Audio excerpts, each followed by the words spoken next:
Love. Some would say it took a backseat when the pandemic forced us apart.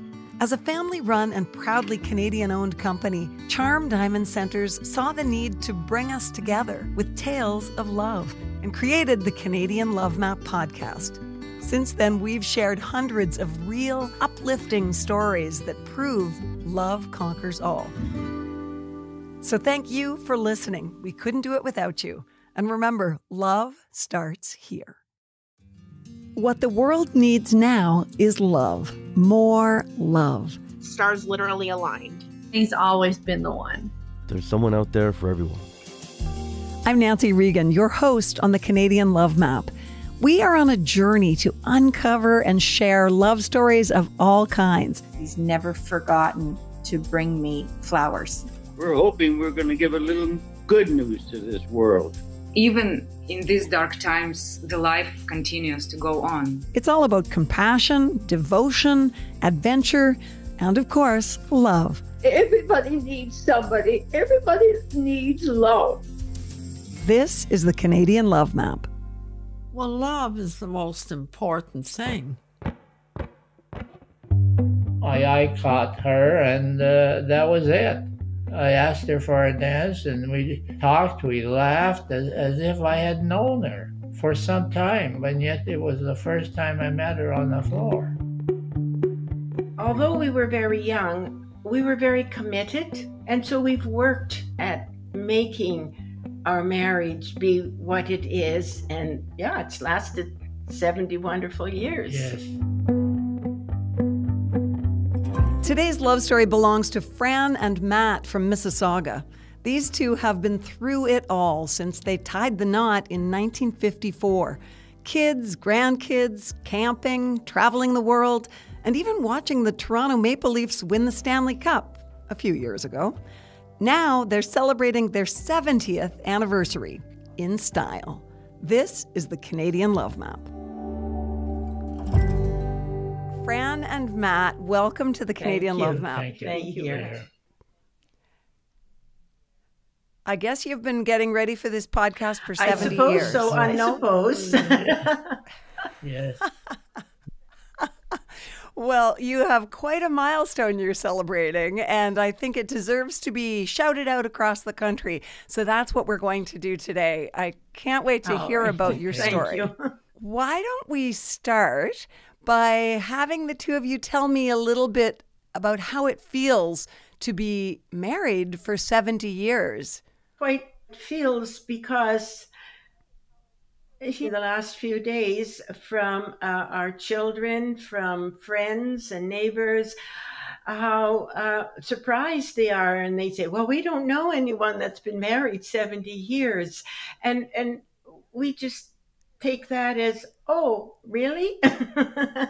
Because the 70 years have been great years, and it's just like great, and we're just the same people that we were, but we're much older.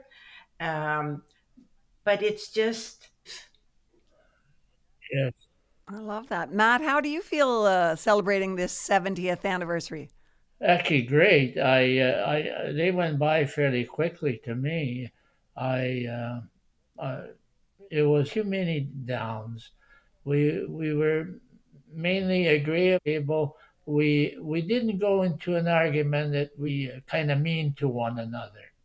We walked away from it, and we just said, well, let's think it over independently. Let's walk away from it and think about it ourselves.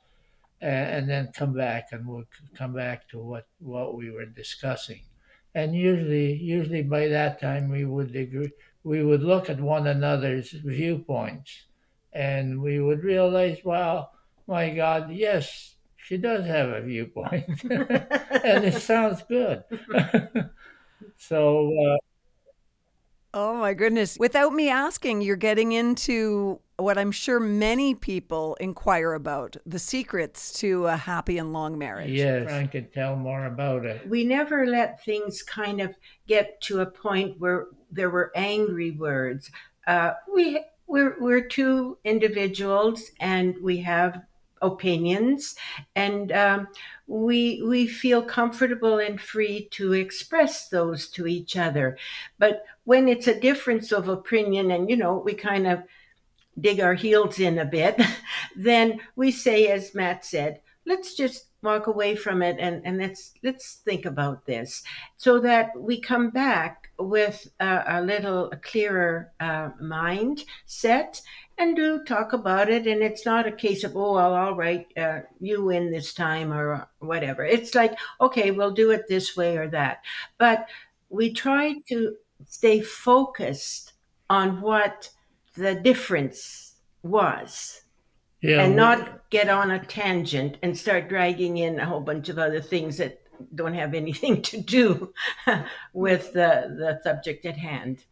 That's interesting, because so many people, I think, in marital disputes, they say that one of the biggest problems is that in a marital dispute, people resurrect every past fight or, argument that's ever happened. Yeah. And that is true. That is true.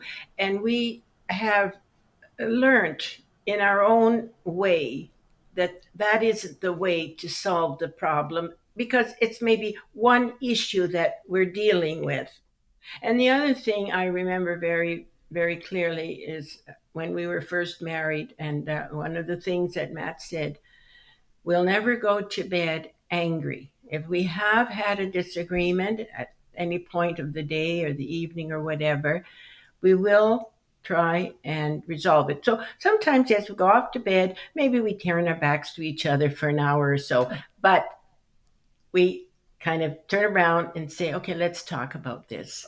And so that when we waken in the morning and face a new day, we're good. Like, we're not angry still or carrying a grudge or whatever.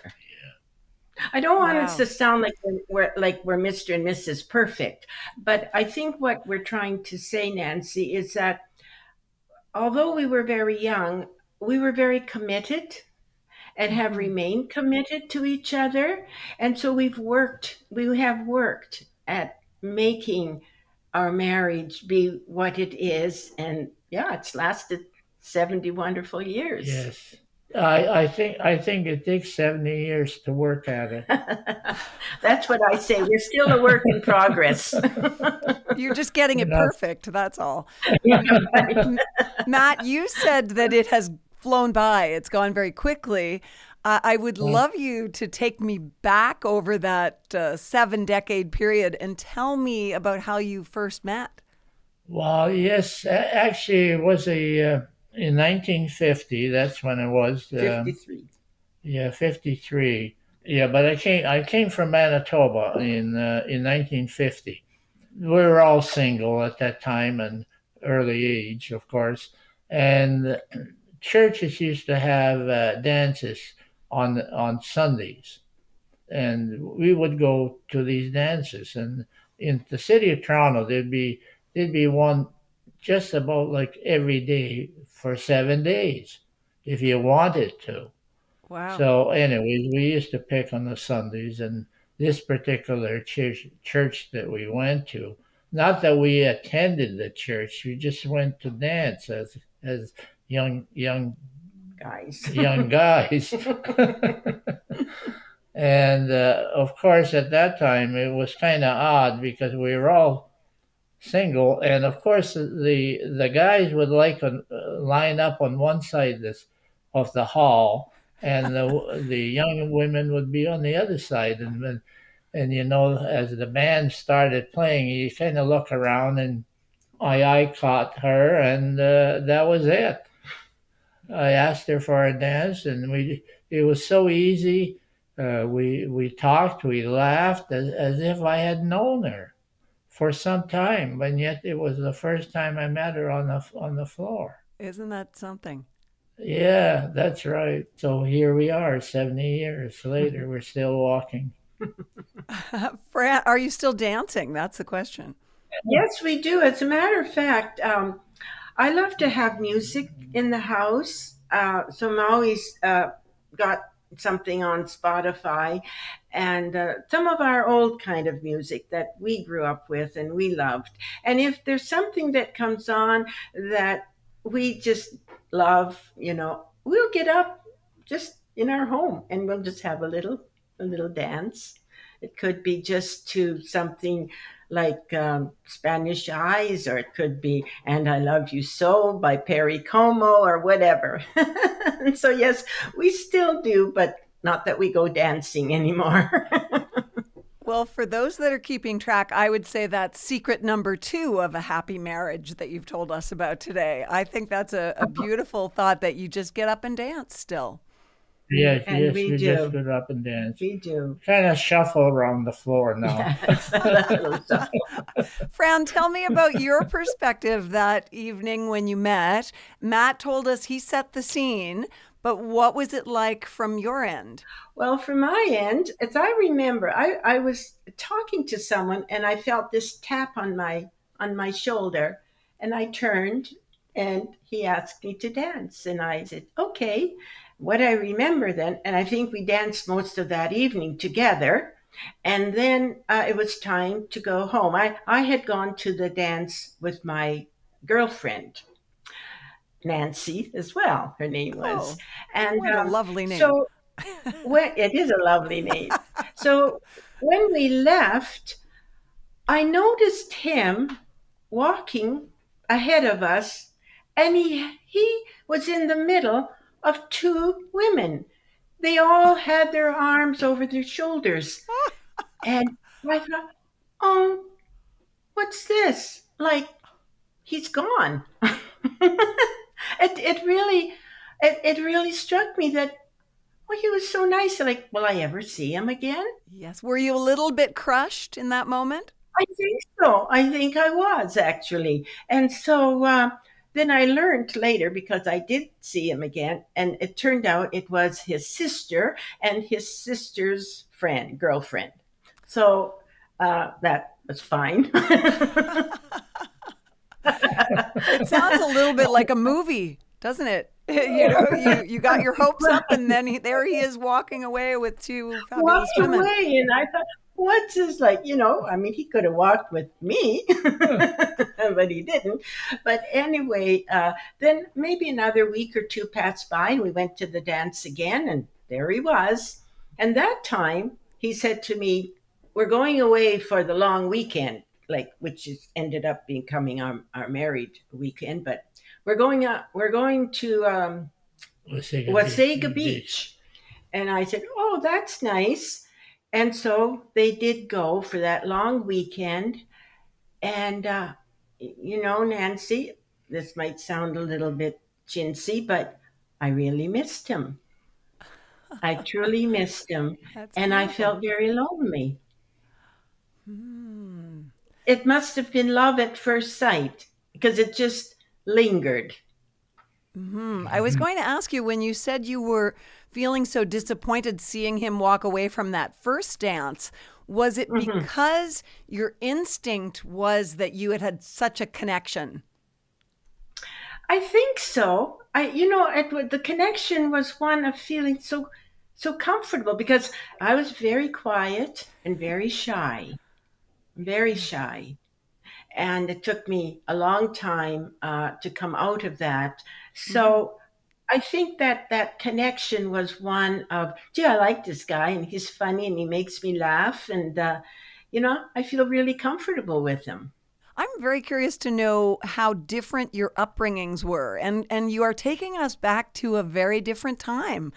I think about how much has changed since you were both children in this crazy world of ours. I can't even imagine the shifts that you've seen in your lifetime. Can you tell me about how you each grew up? Yes, well, I grew up on the farm in Manitoba. I lived among the horses and the cows and the chickens, and we had to work on the farm. I drove a tractor probably when I was 10 years old. We all had to contribute and work in there, and at the same time, of course, we went to school, and once school was out, of course, we were part of the farm, so we had to work on the farm. And of course, because out in the prairies, the next farmer would probably be 2 or 3 kilometers away from you. So you had to make your own entertainment at home. It must have been real culture shock for you when you moved to downtown Toronto.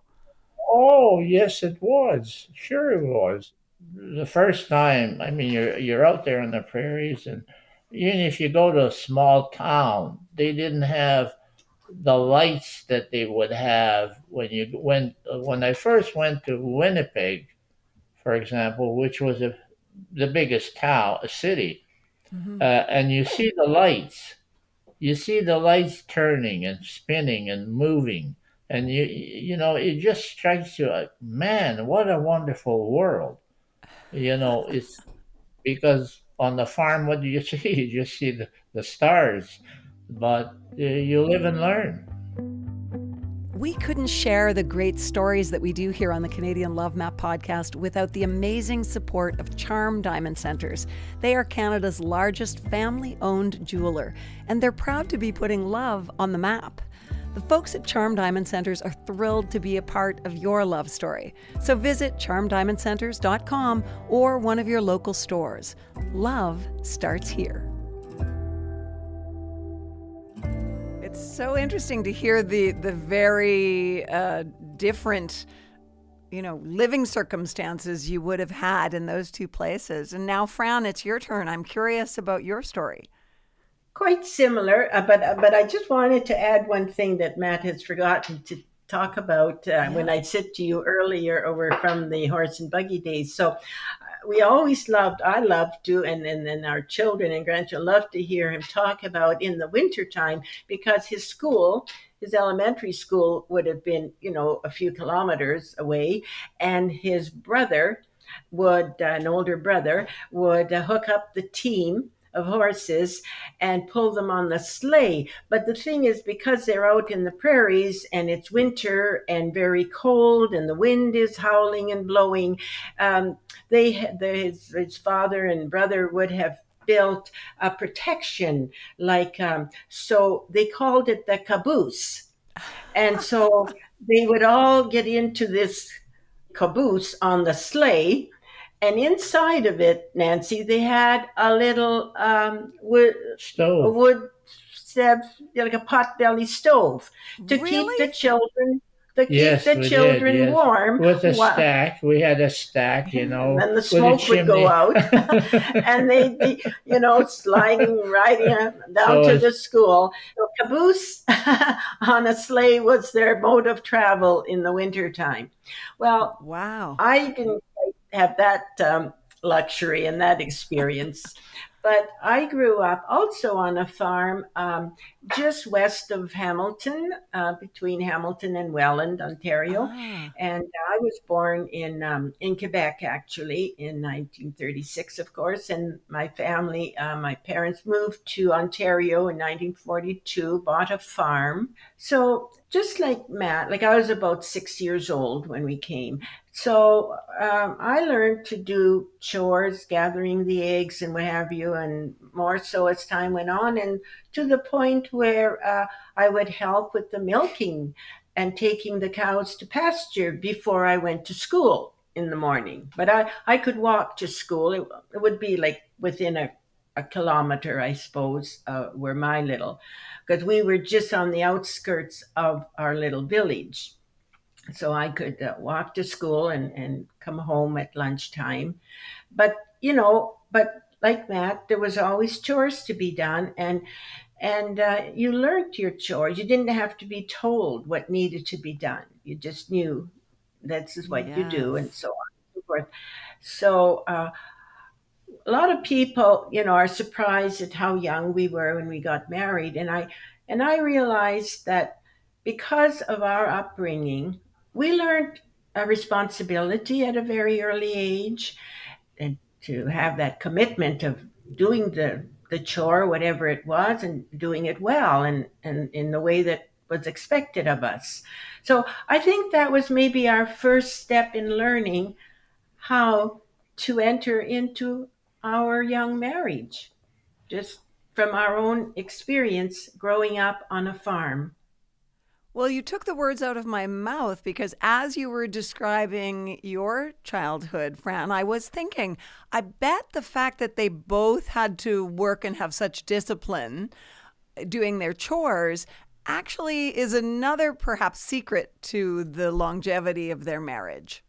Now, you've told me about when you met, but I'd love to know when you got engaged and what that story is like. Yeah, it was a New Year's party. Yeah. That's right. New Year's Eve. New Year's Eve when I gave her the ring, engagement ring. I was quite surprised. I was not expecting it. So it was a surprise. Like we met in May, and we got engaged December 31st. Wow. So as our eldest daughter said at a 60th wedding anniversary party, they met in May, they got engaged in December 31st, and then they got married the following May. My parents were into speed dating. We didn't know that at the time, but I guess that's how it appears. But yeah, well, it was also engaged. A May-December romance, giving a totally different meaning to that phrase. Yes, absolutely. Yeah. Isn't that funny? I would love to know, you said it was a surprise, Fran, but how did he ask? You know what? I hate to say this, but I don't remember. Maybe because, I was still very shy. Maybe he just surprised me. Maybe he remembers. Yes, it was a house party. So, there was a lot of activity. And then I just called her, to a different room, and I just presented her the engagement ring, and she took it. She took it. Do you remember her reaction well? Yes, I think she paused for a while, so I wasn't too sure, but she, and then she gave me a hug, I remember. Oh. Maybe she just wanted to keep you on your toes, Matt. Yeah, I guess so. She made you wait for it. And what was the wedding like, and where was it? Well, it was a little bit unusual, perhaps, for the time. We were married in Toronto in St. John's Chapel of St. Michael's Cathedral. The wedding was at 3:00, but my parents were still on the farm, and they wanted the reception to be close to home. And of course, their friends would be coming from the Hamilton, Welland area and so on. So we had a reception in a hall, as was customary at the time, in Grimsby, Ontario. And that was like Saturday, May 22nd. Well, then Sunday and Monday, the party continued at my parents' farm. And what I, will always remember, my dad and some of his cohorts, they had dug like a pit, I guess you call it, a fire pit. And there were 3 of them. And they had 3 spring lambs on this long log, like to be like a roasting spit. It, like a spit. That's right. And so he and his friends would sit there all day and turning the wheel, like and roasting these lambs, and there was other food, and then there was a big platform was installed for, again, the music, and again, a live band. I am of Croatian background, so it was all Croatian kind of music. They play what they call the tamburica, but it's similar, sounds like music you hear like from Italy. Yes. That kind of music. So there was dancing, and people slept wherever, in the house, in the hayloft, in different beds. And so that was, very simple, but a lot of fun, I guess. And then we came back on Sunday for the reception and partying at the farm. But then Monday we left for our honeymoon. Yes. And we took a train to Virginia Beach. That was a big deal for us That because was a big deal, yes. That was a train. We weren't flying then yet. We took a train. And what took you to Virginia Beach? I think Bob Webster talked to you about it. Yeah, that's right. A friend of ours who's actually was in the Navy, and he recommended Virginia Beach. Actually, it was an old plantation that we're renting. It was like a plantation house. They turned into an accommodation lodging place. It was very beautiful, and it was right on the water, right on the beachfront. Right on Lake, right on the ocean, the Atlantic Ocean. Yeah. Yeah. And with taking the train and then being in this magical place, did it feel like you were on a whole new adventure, a whole new chapter of life? Yes, it did. Absolutely. Yes, it did. Because our travels only were Matt coming down on the train from Manitoba to Ontario, and me coming from my little hometown down the road from Toronto. And that was the extent of our travels. So yes, getting on a big Via Rail or whatever it was called at the time, and going to Virginia Beach, to the United States of America. That was a big deal. Over the course of your marriage, you must have seen so many societal shifts. Mm-hmm. I'm thinking it must have made your head spin sometimes to think about the changes in the way the world was.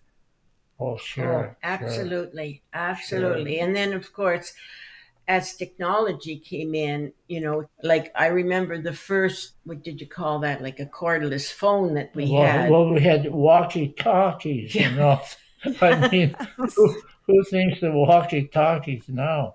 I mean, that's how you communicated, maybe 1,000 feet? Now communication's totally different. Well, as much as has changed, your love has persisted. And I would just love to ask you what you're loving about this stage of life with each other.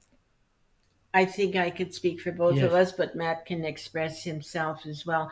But I think what we're loving more than anything, two very main things. We're loving being together. We're loving the fact that we have had health issues, but we're really quite well. We're living in our own home, taking care. We have someone who cuts the grass and shovels the snow, but beyond that, we take care of our home, and we're loving being here in our home. We've lived in this house for 60 years. And secondly, we're loving our family. I get very emotional when I think about them because we love them so much. We have 3 daughters and 5 grandchildren, and we have sons-in-law and grandsons-in-law, if we could say that, and just a beautiful family who are so caring, and we know that they are concerned for us as we are now in our elder years, but we keep assuring them that we're doing fine. And so our love is as strong as ever, and I'm sure even stronger, because it is a different kind of love. It's a love of care and concern and just fussing over each other. And we have lovely neighbors, we have lovely friends. So we're very blessed, and we're very grateful for these 70 years. Yeah, we don't hurry anymore. When we get up in the morning, I keep telling Fran, don't look at the clock, because we don't go by time anymore. We just do what we feel like it. I mean, we get up in the morning, we have coffee, and we could have coffee, drinking coffee, and we're talking to one another about many things. Yeah. And usually noon, and we said, God, maybe we should have something to eat. That's a beautiful way to express it, though. You know, the idea that we don't have to look at the clock. We're just enjoying life. No, we don't have to. That's what he tells me, because I'll say to him in the morning, if I realize he's gotten up and he's moving about, I say, "Oh dear, what time is it?" He said, "It doesn't matter what time it is. We're not looking at the clock." and so that's what we do. And so we have conversations about everything, about family, about politics, about current events, about the weather, about climate change. So we cover all kinds of things that we are interested. That's the other thing that we're so blessed with, is that we are still interested in our world and how things are unfolding. So we have lots of conversations, the two of us here over our morning coffee. Fran, what do you love most about Matt? What do I love about him? What I loved about him when I first met him is he made me laugh. Because as I mentioned, I was very quiet and shy. So he made me laugh. And he still makes me laugh. But more than that, I love that he is, he's my rock. He's my anchor. And I know that I can depend on him, and I do rely on him in many ways, and he's a very caring, a very gentle man, and he's a great dad and a great grandpa, and that's what I love about him. You chose well. Matt, what do you love most about Fran? She's very kind and very considerate. She cares about people. I'm a baseball fan, and the Leafs hockey team. And of course, if one of the players aren't doing too well, and I kind of criticize it openly, and she takes me to task for not giving this poor fellow a chance. So and I trust her fully. She's very kind, very, very generous, and she's always beautiful to me. He tells me I'm beautiful even when my hair is standing on end when I just first roll out of bed in the morning. There's yet another secret, I'll tell you. And it strikes me that you've been married long enough that you remember you were married the last time the Leafs won. Yes, that's right. And the other thing, he always brings me flowers. He brings me flowers for occasions, and sometimes just as a surprise if he's gone out shopping. So there's a lot of great things to love about him. So many great secrets to a happy marriage. And I want to say thank you to both of you so much for sharing your story with us today. I have to go because my producer is out there in a puddle of tears. I can see her through the window. And you brought her to tears. So I've got to go take care of her.